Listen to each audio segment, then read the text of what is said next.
যারা সাংবাদিক বৃন্দ, যাদের মজুরি অল্প কয়েকটা টাকা, যে শ্রমিক ভাইরা আছেন, তারা কিভাবে নিষ্পেষিত নির্বিহত করা হয়েছে তাদেরকে। মালিকরা তাদেরকে শোষণ করেছে।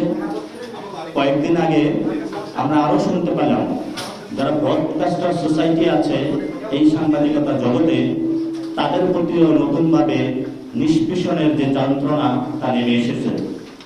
তা আমরা দেখলাম গত 15 বছরে যে ধরনের নিপীড়ন ছিল, সেই নিপীড়নগুলো এখনো চলমান।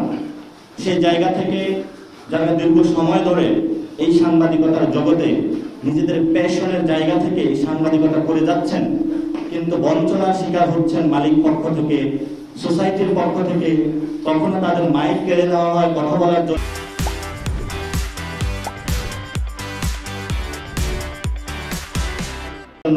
যে আপনার কথা বলা যাবে না। কখনো তাদের ক্যামেরা কেড়ে নেওয়া হয়, কখনো তাদেরকে উপর আক্রমণ করা হয়। এবং যেটা আমরা গণ অভ্যুত্থানে দেখেছিলাম, এই শ্রমিক ভাইরা যখন কাজ করতে গিয়েছে, তাদের শুধু ক্যামেরা কেড়ে নেওয়া হয় নাই, তাদের শরীরকে রক্তাক্ত করা হয়েছে। আমরা এনসিপি শ্রমিক উইংয়ের পক্ষ থেকে এবং জাতীয় নাগরিক পার্টির পক্ষ থেকে বাংলাদেশের সাংবাদিক জগতের যে শ্রমিক ভাইরা আছেন, তাদের উপরে যে লাঞ্ছনা বঞ্চনা এনজয় করা হয়েছে, দ্রুত আসু পদক্ষেপ অনুযায়ী যিনি বর্তমান সরকারের উপদেষ্টারা রয়েছেন, তাদের কাছে আমরা দাবি জানাচ্ছি যে তাদের এই লাঞ্ছনা বঞ্চনা থেকে মুক্তি দিন।